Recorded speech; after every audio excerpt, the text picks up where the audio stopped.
Welcome to the Tech Insider, where we talk to the people who can give you the insights and trends that matter to you in your business. I'm Christine Grail with Leica Geosystems. I am honored to have as our guest today Ryan Rezzelle. Ryan is a former football player. He's a former CSI. He's a forensic sciences advocate and instructor. He's a film critic, photographer, avid reader. He is a member of the OSAC Crime Scene Investigation Subcommittee and a Kansas City Chiefs fan. And Ryan, I feel like if I were to give you a full introduction, we would be here for a while. You are a very colorful person. So, welcome to our show today. Well, thank you, and that's a very kind listing of the various aspects of my life. Some of my favorite parts of my life, without a doubt. Well, it is a pleasure to have you on. And I am wondering, what have you participated in or done lately that you found really inspiring? Oh, for me, the inspiration comes really from the work that I get to do with the team here at Leica Geosystems. You mentioned some of my background, including that as of a CSI, and the team that we've assembled here really it includes a number of people that are former practitioners. Kevin Kinney from the South Dakota Highway Patrol, Daryl Whitfield from Chattanooga PD, Michael Heath from Virginia State Police, and I'm inspired daily at the work that we're doing because everybody on this team understands that we're continuing to serve the communities that we live in and other communities in the country by doing the work that we're doing. And truly, that is inspiring for me. That's not everybody on our team. I just mentioned some in their former agencies, and we just have a great team across the board. But really, the work that's being done and the advancements in technology in this area and things that we're able to do, for example, school safety, building some programs that are going to help accentuate school safety. It's a hot button moment for that, and to be able to be a part of that at this point where I am, what I've done in the past, and where we are with what we're doing here at Leica, it's honestly, it's an honor, and it is inspiring to be able to continue to make an impact in this community. We do have such a great team here at Leica Geosystems in the public safety group. And I know that you started in, I believe, the early 2000s. You started with the Kansas City, Missouri Police Department. That kicked off a long career in law enforcement in various aspects. What was it that drew you to law enforcement? Well, the year was 2000 when I was hired by Kansas City, Missouri, and I use that. I put that out there because I started as a crime scene investigator before Jerry Bruckheimer's CSI debuted on television. So it's important that I get that out there. I've got street cred to be pre CSI. For me, though, the journey started a few years before that. I was playing football at the University of Maryland, and I actually started in the television and film program at University of Maryland. Well, that program evolved to more of a journalism program where it was going to be more print journalism. It was more written English than broadcast and things like that. So I turned to criminal justice. I shifted into the criminal justice program. There was a number of my teammates and friends that were studying there, and at that time, so my Kansas City Chiefs fandom that comes from a friendship that started at the University of Maryland, or actually that started in my hometown of Erie, Pennsylvania. Eric Hicks, who I was friends with in Erie, who I played football with at Maryland, and then he became a Kansas City Chief. Well, he and I were in the criminal justice program at University of Maryland, and we were determined that we were both going to be U.S. Marshals or Secret Service, and we were going to be kicking doors down and making busts together. And we had a clear vision of what that was going to look like.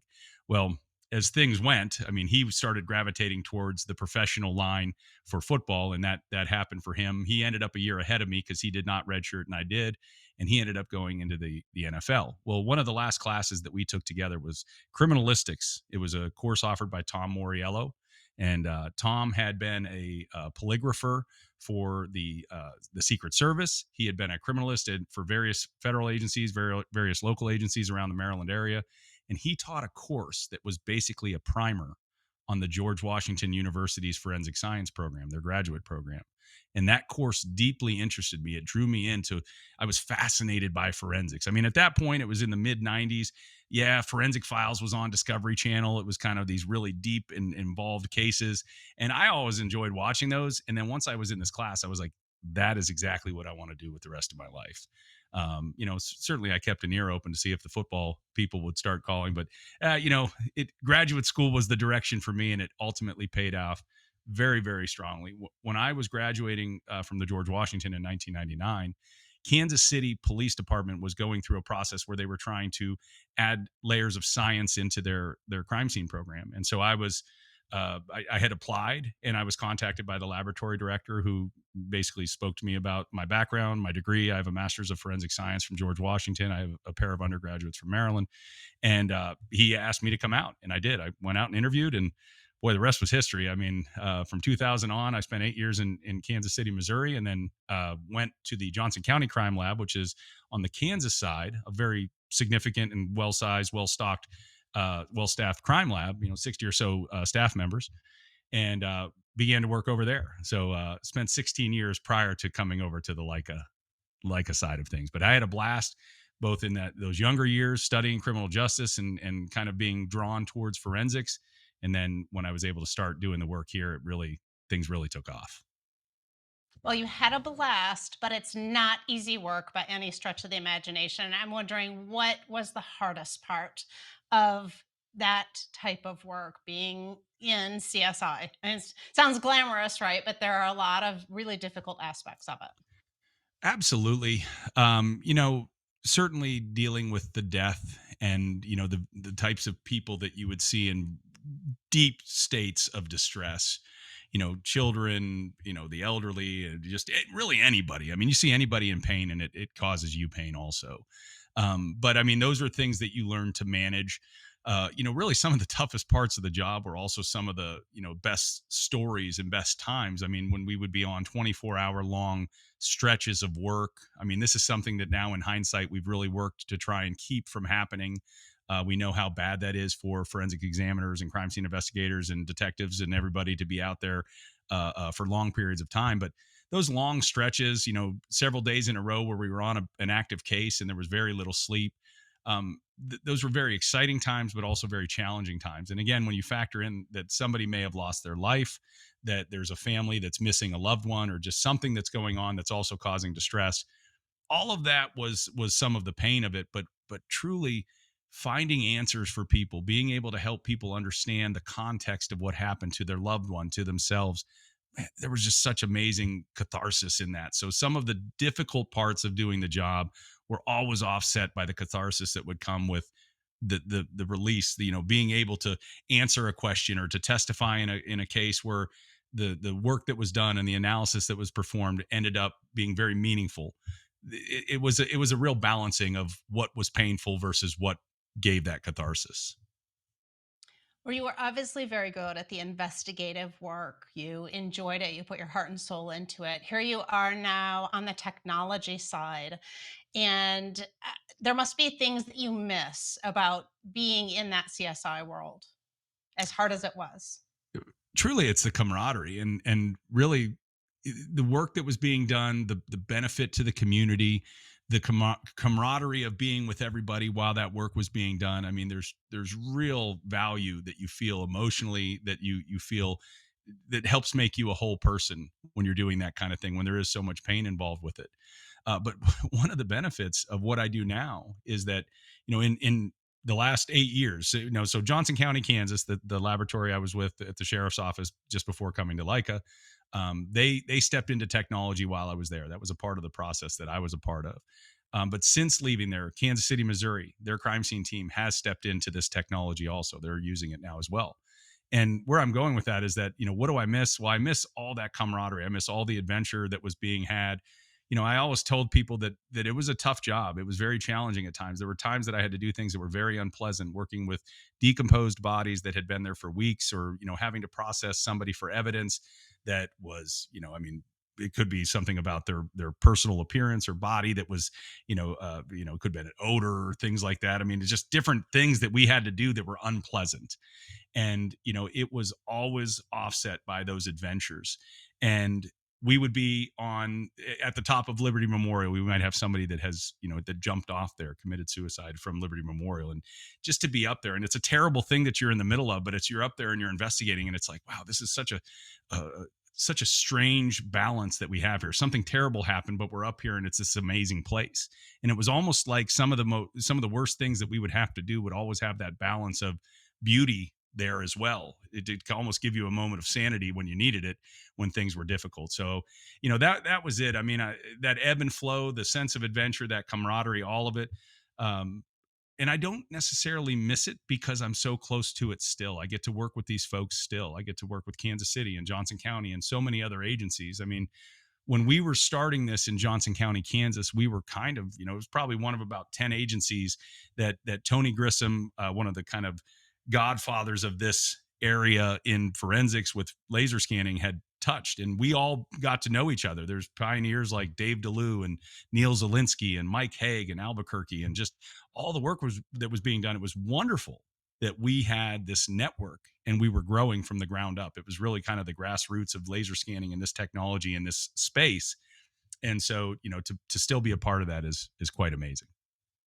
That is quite a list of names. Now, you talked about technology coming into Johnson County. You were actually instrumental in Johnson County, the criminalistics lab, beginning their use of laser scanning. I believe that was back with the Leica Scan Station C10, going back to maybe 2010. What did you think the first time you saw a scene captured with laser scanning?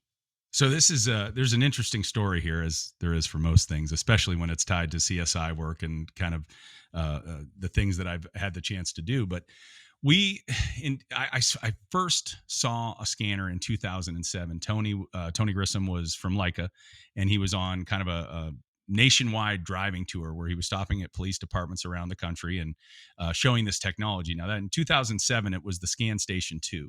So the technology at that point was mind blowing, but there was a little bit of a cumbersome aspect. You had to have a computer connected to the scanner. It used external batteries still, so there were some challenges logistically trying to deploy in a really effective and efficient manner at a crime scene. Because when you're at a crime scene, you do have to be concerned about contamination, about disturbing evidence, things like that. So you want to be able to document and collect and demonstrate your scene as hands off and as kind of, laissez faire, just capture it as it is. So the Scan Station 2 really was a challenge for that, but there were departments that were starting to step into it. Well, Kansas City didn't have the budget at that point. And in 2008, I stepped over to Johnson County. And immediately upon getting to Johnson County, I was asked to advise on a case that had happened, had been investigated prior to when I was there. It was an officer involved shooting where the scene had been drawn by hand and was measured with tape measures, and the depiction was made in a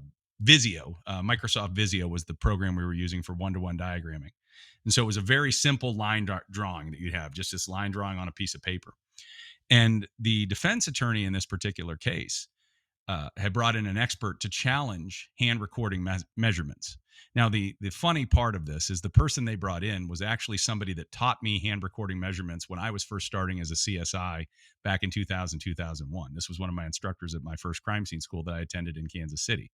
So he was testifying for the defense that hand recording measurements are fallible. And I agreed with him. I said, yes, they are. I wasn't testifying. I was offering advice to the prosecution at this point.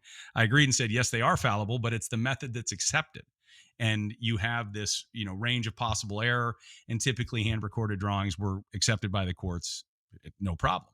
Well, he managed to plant enough doubt. Excuse me. He managed to plant enough doubt that hand recorded measurements were fallible.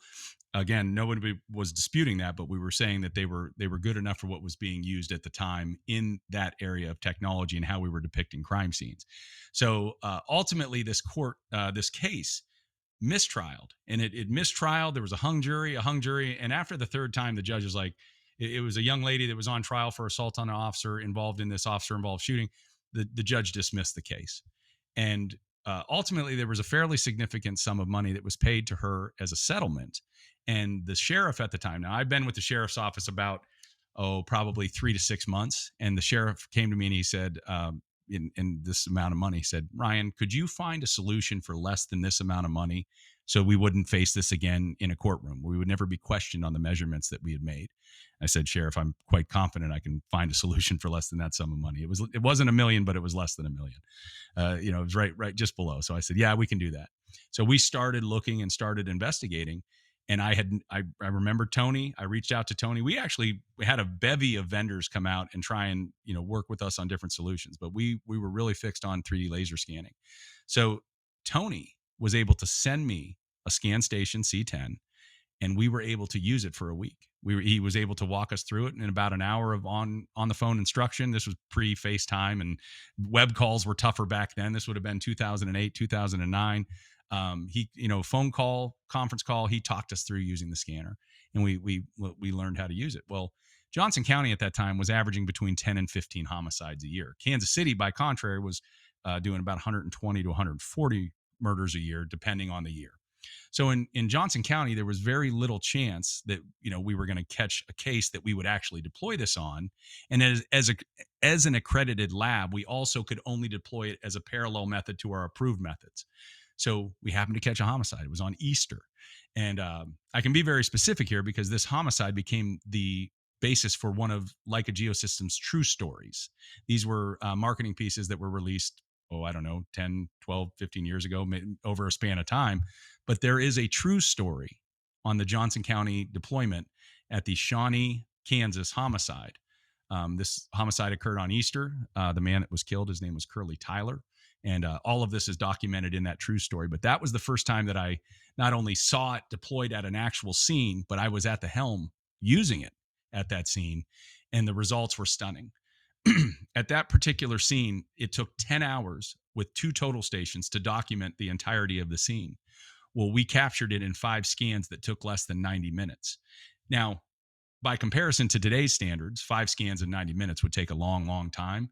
But the product for what we got in the year 2009, 2010, whichever year it was we deployed that at that homicide, was amazing. And I was sold, and I recognized that this is something that it's a revolutionary thing that's just going to cannonball into the forensics, into investigations, and change how we're doing things in crime and crash scene investigations, security and tactical, all of it. I mean, it just, to say that I was kind of flabbergasted is an understatement, because I recognized that something amazing was sitting right there.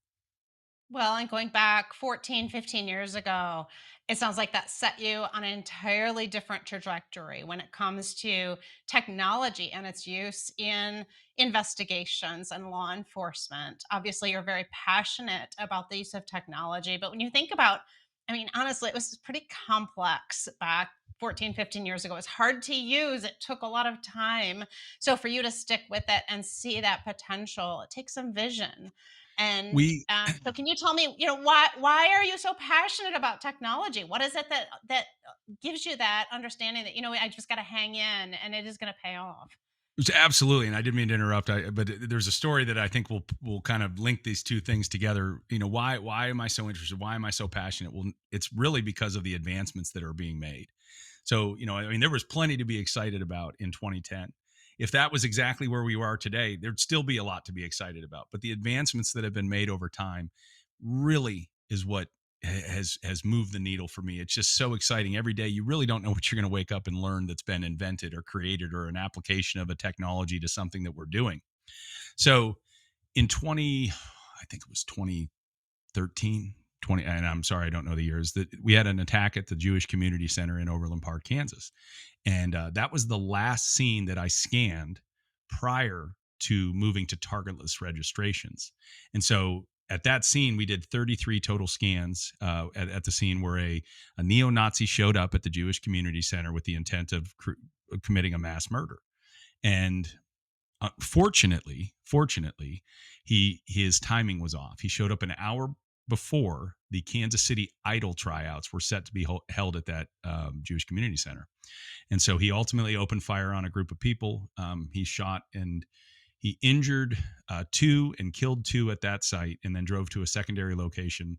It was the Village Shalom. It was a Jewish retirement community, and he killed another person there. And then he fled and took his drink of booze, and he wrote a note saying, I'm a lifetime alcoholic and I haven't drank in years, and this is my celebration drink. And he waited to be arrested. And so at that scene, we scanned it. Like I said, it was 32 or 33 scans. Took a long time because we were still using the 3 target method, where we would set up, we would scan a target there, and a target over there, and then we would have to move the scanner and scan all 3 targets again, and that's how we would register them. And so that scene was very, I mean, when I talk about seeing things that are troubling, I mean, that scene resides at near the top of my list of things that I'll never forget. I mean, it was a terrorist attack on a particular faith, and it was just a filthy thing to realize that there's someone that would do this, and it was just that was challenging. I mean, there's probably a top 5 list, and it's definitely in there for me. But working that scene and the evolution that happened with scanning during that era, where we were able to shift from a target based scanning process to a targetless scanning process, floored me. It probably cut my work time at scenes in half, and my work at the computer, and by about half also. So when I see these advancements that are being made, that's really what helps. When I get up in the morning, I've got a smile on my face, and I'm excited to see what's coming next. And the things that are coming next, oh gosh, they're just, it's with AI, with automation, with the things going on in the cloud. I mean, it's very exciting. I mean, it is one of the big points of challenge that we have, that in public safety, in law enforcement, there is a resistance to things that aren't directly in front of you. The cloud is resisted. Now, we certainly know that like the body cam footage uploads into an approved cloud server within the law enforcement communities, but that's the only thing that can be done with it. So they accept that, and we're seeing a slow adherence into those future technologies like AI, like the automation, like the cloud. But I'm really excited to see what comes next, and it is a very exciting time to be in this industry. It is very exciting. And, like with anything, things that are unfamiliar takes people time to adopt them and feel confident using them. But when you start to see the advantages, you see the time savings, you see the safety advantages to the law enforcement professionals that are using these technologies, I think people get won over really quickly once they start to see those real world benefits that technology can bring day in and day out. So, when you first started using these technologies, Leica Geosystems was really the name in laser scanning. We were going back to the old Cyrex scanners. That was the only real scanner available in the market. And so, when you started working with laser scanning, of course, it was going to be Leica Geosystems. Here we are, 14 years later. There are a lot of different options available on the market. You, of course, work for Leica Geosystems. You represent Leica Geosystems. But I have to believe you're such a passionate advocate for the technology that even if you were still in the CSI world, you would still be an advocate for Leica Geosystems. Why is that? Well, for me, I mean, it begins and ends with the scanning systems that we've developed over time. I mean, we were the first to a million points per second, and then the RTC had, a million points per second was the P20, then the P3040, and then the RTC happened, and everything changed. That RTC really, I remember when I first started at Leica. I have the pleasure of being fellow alma mater with Dr. Greg Walsh. Greg Walsh is widely considered the inventor of the scan station. I mean, he's the patent holder and things like that. And so for him to be a terp, a Maryland Terrapin, that's very exciting for me. And early in my time here, I got to meet Greg, and just we talked about different things. And I remember having a conversation about some of the things that I would be excited to see happen with laser scanning into the future. And so we talked about those things, and almost everything that I had in my head was put into the RTC 360. So, that scanner, its speed, its ease of use. Daryl Whitfield, retired Chattanooga, one of our guys, he always uses this term cop proof. He talks about things being cop proof, and I like it because I feel like it actually is an endearing way that he talks about things, and people can relate to it. But there is such a depth in the value of the technology. There's so much going on there. Yeah, it might be cop proof, but it is still doing so much to serve this industry. And that scanner is so fast, so easy to use, and the results are just stunning as far as the colors that we see, the speed that the photos are collected. I mean, that has changed our ability to safely document a scene quickly. And so you talked about the safety aspect of what we bring to the table. And it's the RTC, and its speed is a part of it. But when you look at things like the GS18I or just the GS18T, that's a GPS rover. It works on the SmartNet. It connects to a SmartNet. So as soon as you turn it on, you're getting corrections. Within about 10 to 15 seconds of getting that powered up, you can be shooting point at a time GNSS, GPS points to document a scene. because it's using this correction network that we have built. Well, the other thing that it has is it has a tilt sensor. So I can tilt that probe down instead of having to be plumb. Excuse me. Instead of having to be plumb with every measurement I take, I can tilt it. So now if I'm trying to measure a sideline, I can take that and touch the sideline and stand off on the side of the road rather than having to be right next to traffic. So, again, the RTC 360 and its speed and its beauty and the things that come with that, I love that. But it doesn't stop there. The auto pole, the AP20 that we have for our total station system, it allows you to measure total stations using that tilt.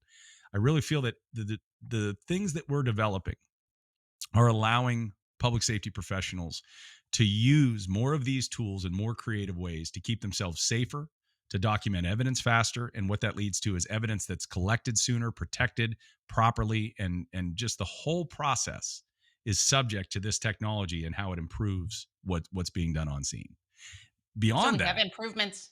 Yeah. what Go I was ahead. going to say, beyond that, I mean, the value in being able to show that data almost immediately to people. That's, to be able to go into a briefing and show a scene and how it was configured and where the evidence was and what was happening. There is immense value to that, to being able to tell the story near immediately when you leave a crime scene. So we have improved safety, we have faster speed of scene documentation, we have enhanced transparency where we're in this era where it's so critical for everyone to get that insight on what actually happened at the scene and how everything was documented. So those are some pretty significant advantages, and it's not just coming from laser scanning, even though that's been the big topic of discussion in law enforcement when we talk about technology. There are also a lot of advances that have happened in surveying technology, right? The standard total stations and GPS. So there's a lot going on there. There is, and really, when it comes down to it, we have approximately 14 different sensors that collect data and measure and document in different ways. And when you want to talk about what puts a smile on my face from leaving what I was doing to entering here at Leica, it was that toy box, that toolkit, those instruments that to be given access to those and to be able to start thinking creatively about how some of those instruments that really never fit into the public safety space, how we can, ground penetrating radar being used to detect subterranean clandestine buried remains. I mean, there's just the sky is the limit. The disto is one of our basic tools in the Leica tools division. I mean, there's so many. I believe every CSI should have a disto on their belt. I mean, I had one. We had everyone in my unit had a disto because there's a value in being able to measure anything at any time. Sometimes you need to know how far something is away, and you don't want to have to go get a roll of tape or a tape measure or anything. Pull this laser off my hip and just point it at it and figure out how far away it is. Certainly that's not a precise measurement, but it is enough to understand that space in that moment. So I think the variety of tools that we have, the different instruments, they all have applicability within the public safety space. In some instances, it's just kind of unlocking the visibility towards that use so people can see it.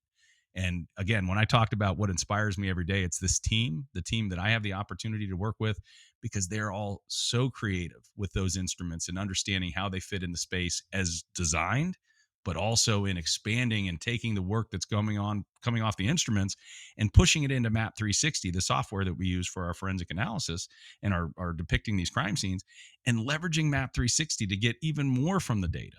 So now it's just not a point cloud, but we're adding analysis tools. We're adding ways to depict and diagram and show these scenes. So it's even more telling that you get more than what the eye can see, more than what the scanner can see, and you can start that analysis and get a deeper understanding of what was there.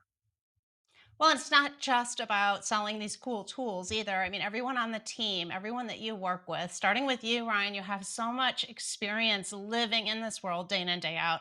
You know what it's like, you know what those challenges are. And so to be able to come in and offer solutions that you know will help, that's really what it's all about at the end of the day. I have to believe though that so you worked with all of this really cool technology back when you were in crime scene investigation and you saw all the potential, and it probably looked like it would be really fun to be on the other side of it and be able to work with a bunch of different agencies helping them adopt that technology. And so Was it maybe a little bit of the grass is always greener on the other side when you came over and started working for Leica Geosystems? Did you encounter anything unexpected coming onto this side of being in this position of trying to help agencies along, maybe pulling them along into what the potential is with technology? Well, the decision for me it was a several year process for me to decide to leave what I was doing and step into this world. Um, I in 2014 I was invited to speak at the CGIS Advisory Policy Board meeting in Jacksonville, Florida. um, a cool facet of that meeting was that I spoke to 400 or so law enforcement professionals, typically commander level, and I spoke to people. I was the second speaker after James Comey, then FBI director. So it was a fairly decent agenda, and I had gotten on that agenda by being sitting on a board with the National Sheriff's Office, National Sheriff's Office Association, NSA, National Sheriff's Association is what it was. And another guy on that board with me was on the CGIS Advisory Policy Board, and he asked me if I'd come down and speak. And well, I didn't know the kind of the breadth of what I was being asked to do, be on this agenda with the FBI director and speak to all these law enforcement professionals.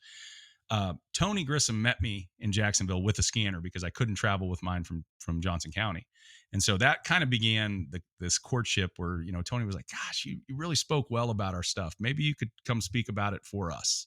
And so over the 2 years that followed, we were back and forth. I was back and forth with Chuck Coiner. Chuck is my direct manager.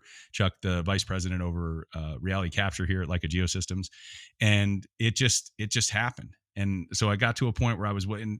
Honestly, Tony called me on one particular day in early 2016, and he said, "Ryan, look, we've got an opening, and I'd really like to consider you for it. I'd like to see if we can get you connected with our HR people and see if this is right for you." And I said, "Tony, I'm heading out to a scene. It's going to be a tough scene." And I said, "I bet by the end of the night, I probably will give you a resounding yes." And that was the case. I went out on a scene involving a child, and it was the situation reminded me of things very close to home. And honestly, I loved what I did for 16 years. I could have kept doing it for another 16, but seeing an opportunity to work with agencies, was really just it was a wonderful opportunity that I was glad I stepped into. I had a great experience buying a 3D laser scanner when I did, because my sheriff was completely on board. He had directed me to find a tool that would answer those questions. So in my instance, all I had to do was get the board of county commissioners. I had to get our advisory board of senior command staff to sign off on it, but they were all hearing the sheriff saying, "We need this, we need this." So my job was kind of easy.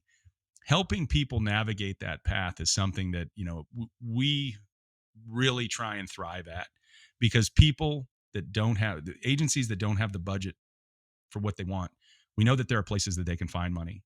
It's not as easy as just, "Oh, I'll apply for a grant." People are like, "Oh, we're applying for a grant, we'll get this next year." And it's like, well, maybe. It's definitely an up and down path and process, looking for money, trying to help folks find that money, and really helping them navigate the waters. Now, the upside is when it comes down to looking for funding for something like this, you've probably gone through most of the fun bits. You've showed them the technology, they love it, they want it. So the journey with our customers is one that we love to take, and it's one we love to take because each of us took that same journey when we were customers ourselves.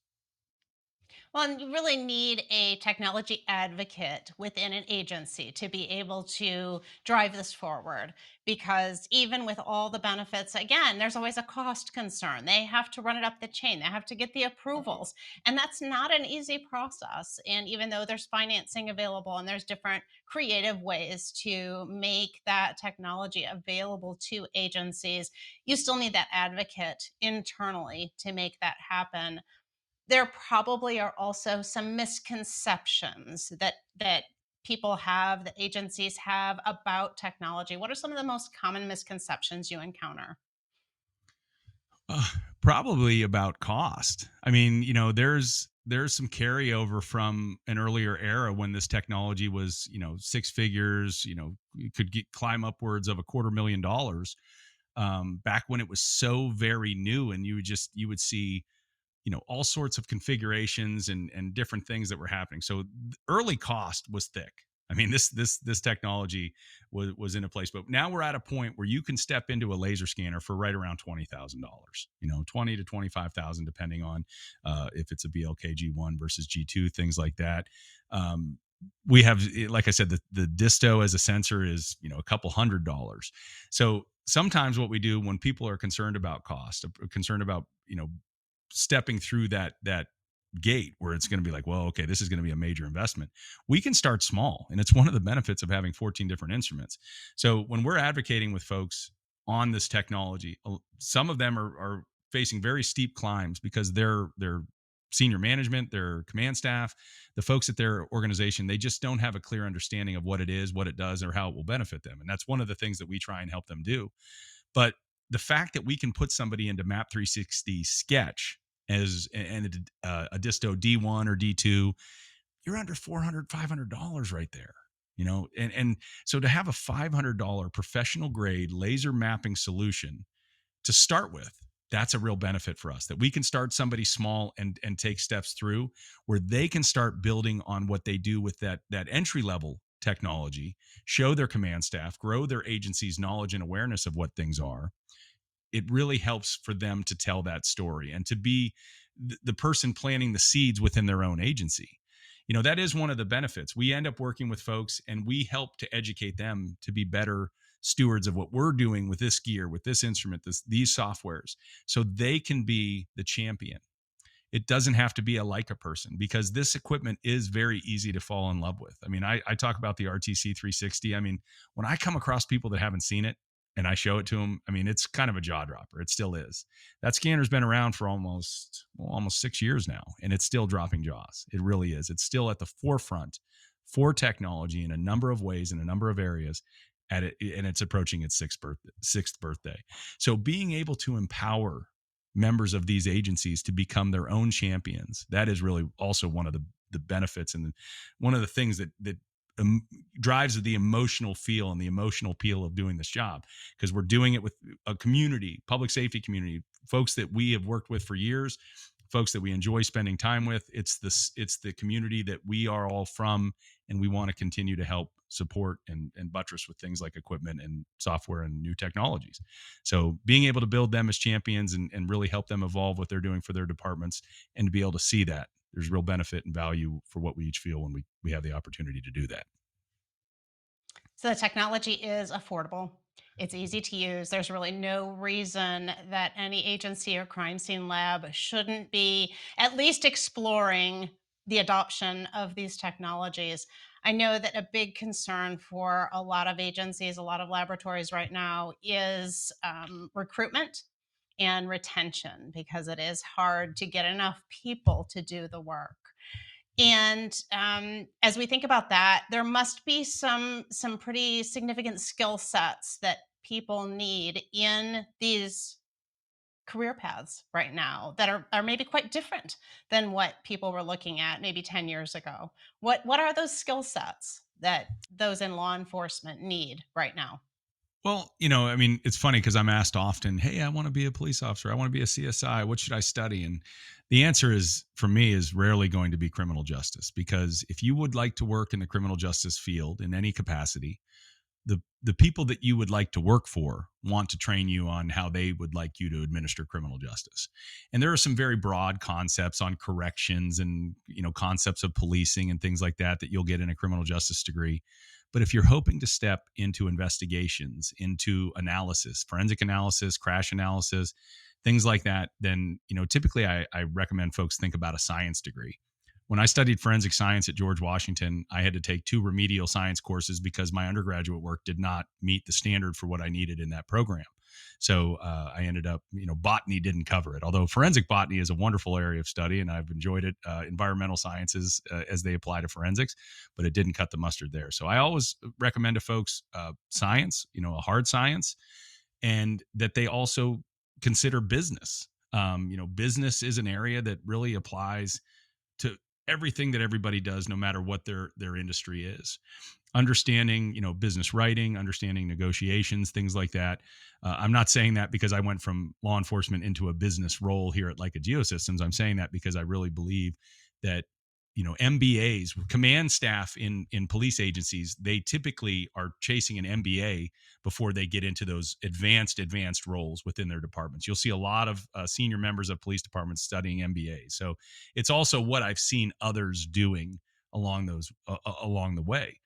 But given that some of the complexity of these processes, again, I pointed out how easy these systems are to use. And it's one of the things that we have tried to do to support people that are stepping into these roles without a deep background in technology. So you might have a police officer that steps into a crash investigation role and really just is not a big technology person.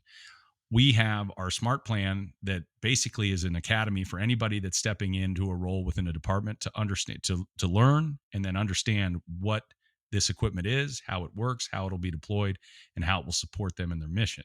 And again, we talked about, old Daryl's cop proof. It's all cop proof. Well, it really is how you deploy it. It's cop proof. And now the analysis side is not cop proof. The analysis side is not anybody proof.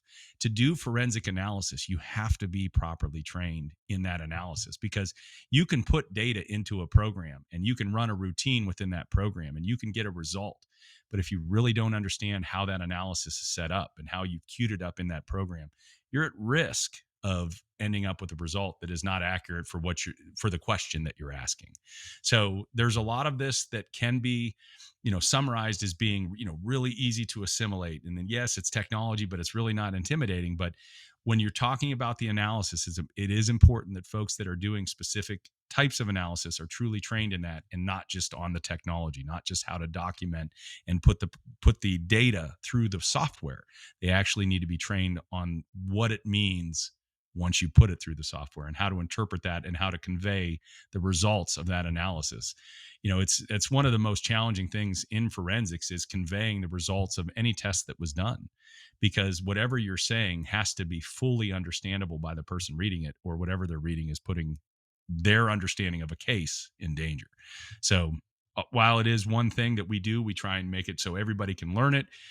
If there is turnover in an organization, those smart plans and some of the ways that we have the virtual training set up, it allows anybody to step in and learn. But learning the nuts and bolts of what it is to be an analyst, a crash reconstruction analyst or a forensic analyst, whatever it is, there's a lot behind that is outside the realm of what we do as well. But we do help to facilitate it. So a foundation in the sciences absolutely makes sense. The business aspect of it, I think, was a little bit surprising to me, but that makes sense as well, because there is so much business involved in any agency and any laboratory. You have to be able to understand that world. And then everything else is kind of learn as you go. So maybe just having an open mind and being willing to explore what comes next is one of those really valuable skill sets. Excuse me. Absolutely, absolutely. And it's funny you say you're surprised by that. I think those MBA programs market heavily to police command staffs, because uh, you know command staff, when they're doing these interviews, and business degrees are as much about understanding people and working with people and organizations as they are, the business of business. And I do think that is why we've seen that. But really, there's whatever your background is, if you have an interest in this realm, don't be afraid to step towards it. That's the other thing I tell people all the time, is that there's so much room for people to step into this industry or surrounding industries. I mean, it's where we're going, the direction of technology, it's stunning. I mean, just again, I mentioned AI and automation and things happening in the cloud. I mean, there are so many directions and new directions that are forming as these bits of technology are happening. I mean, I envision a path where we are able to go out and do a scan, and the lion's share of the diagramming, the factual diagram that's typically used for court, is able to be extracted directly from that data in an automated fashion. I mean, already in Register 360 Plus, that's the software we do our registration, bring our data together in. There's a classification component where the software itself is saying, this is a window, this is a door, this is a table, this is, all these different things. So we're enhancing what people can do already. I think that automation is going to be a really exciting path that we're able to walk in the future. Of course, any kind of automation is going to be leveraging AI.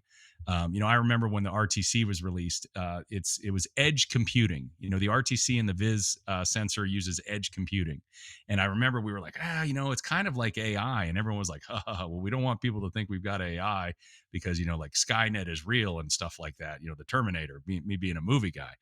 But I think now 6 years later, everyone's like, yeah, AI is it. Let's do it. AI is on. So now we're much more receptive to AI in general. When we look at that timeline, 6 years ago we were sensitive about it. Now we're not. I I, I don't know. I mean, I'm both enthusiastically, awaiting whatever comes next, and there's a slice of fear now. I guess I don't know. Maybe Skynet is real. I'm kidding. I'm kidding. I'm being silly. Well, you never know. I think that's the question we all have is what does the future hold? Because there's just all kinds of things happening. What intrigues you the most about all the technology development that you're seeing with AI, with automation, with I mean, what possibilities are you most excited about? So right now, over the past few years, we've had our HXDR suite that's been in development that over the last 6 months has released as Reality Cloud Studio. And one of the things that's possible in Reality Cloud Studio is the fixing of geotags. And within those geotags, you can put a hot link that will open whatever file you've attached at that hot link. One of the things that I'm excited about is the potential for the RCS environment to become the platform by which we are enabling schools to have these safer environments where law enforcement are able to tap into a RCS view of a school. If there's an emergency at this location, they're able to tap into the RCS view. They're able to navigate, to where in that site there's a problem. And then those geotags allow you to embed hot links that are live connections to the cameras in that school. So our first responders that are rolling to an emergency, they're able to connect with this particular map. And again, I'm speaking hypothetically. I see the value of this, and this is where I see this going, and where some of my excitement is here at the moment. But they're rolling to an emergency. They're able to bring up the RCS view of the school. They're able to go to the hot link of wherever the closest camera view is to the disturbance, and get a much cleaner understanding of the space they're about to step into and what is happening in real time if they do have cameras that can be pulled up via those hot links. So, I mean, that is one of the points of excitement. I mean, like we have been trying to crack the nut of school safety for several years. I mean, we've had TrueView Cloud, we've had TrueView or Cyclone Enterprise, we've had different versions, but one of the challenges has really just been being that supremely shareable platform. And each of those have had merit, but they've also presented issues with how the data is presented, how it's shared, how you're able to access it. Well, with Reality Cloud Studio, I mean, this is really what this is designed for. So I have a great amount of excitement around what's happening with RCS and how we're going to be able to use it. And I'm very thankful that my former agency, Johnson County, Kansas, they have remained, very, very good customers to us and partners.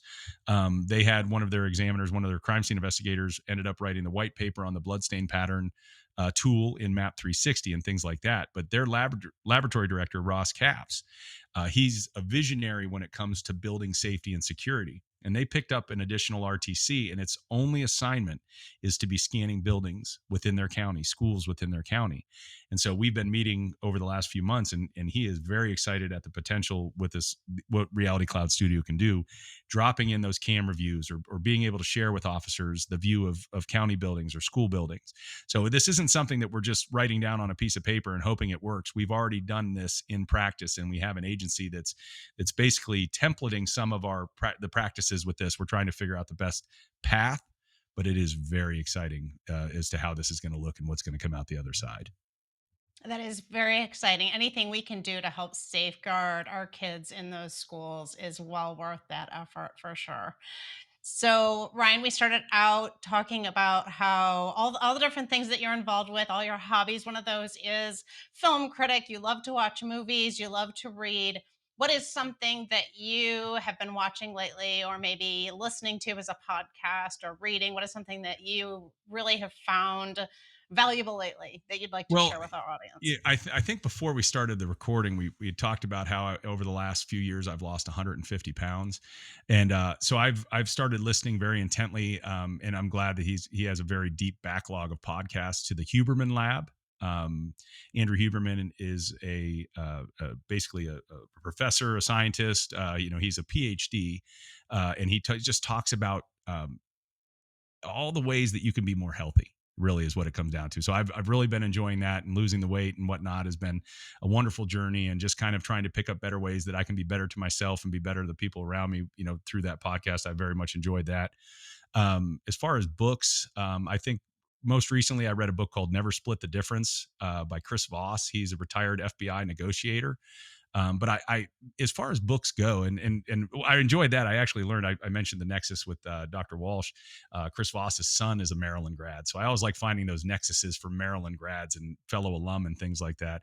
But it's a wonderful book, and I enjoyed that. But in general, I love reading books that just work on personal productivity. Just trying to make, I have two kids. My son Jackson is 14, my daughter Amelia's 10. And I think I mentioned before we started that I'm averaging 2.5 kid events per night. So when I'm trying to sort out personal productivity, it's really so that I can manage all the ups and travels and all the things happening here at Leica, and then all the adventures with the kids. Um, when it comes to consuming other media, television and movies, I had actually, you're absolutely right. I reviewed movies online. I was the real Rhino. My nickname is Rhino from 6th grade on. I was named that by one of my teachers. And so when I started reviewing movies, I started doing that under the heading of Real Rhino, REEL, realrhino.com. And, for about 6 years solid, I was reviewing a ton of movies. In fact, the year my son was born, I went to 168 movies at the theater. I had made it to about 140 by the time he was born in August. And in the last couple of years, it's really kind of tapered off. In fact, during COVID, I stopped. Well, I mean, everybody stopped going to the movies, but that was kind of a turning point for me. And this past year, I've renewed my love of film and started going back. I've probably hit the theater 10 times, and most of those trips to the theater have been for true films. More. Less eye candy and more substance. We went and saw One Love, the Bob Marley story, here not too long ago, and it was just a wonderful, wonderful story to see. But in the evenings, those 2.5 kid events per night, usually carry me right to the book. Or if we're lucky, my wife and I have spent time watching Reacher. We've spent time watching Goliath. We're more maybe about documentaries on animals and the environment with the kids. Secrets of the Zoo is one of our favorites, watching with the kids. How It's Made is a wonderful program that there's like 24 seasons on Disney Plus, things like that. So we're really a consume as you can, because the world is flying by us, left and right. So we watch and read and enjoy what we can when we can. And for me, really, with my wife Tracy, it's about family and doing things with the kids, and that's really a lot of what I'm consuming now. As a photographer, I was a crime scene photographer within my duties. I have also become the official team photographer for any of the sports my kids are on, and all the parents that they're playing with, of the other kids, they're loving that because they get this comprehensive view of their kids' sporting events. And I'm like, yeah, I'll do it all the time. I love it. Have a blast.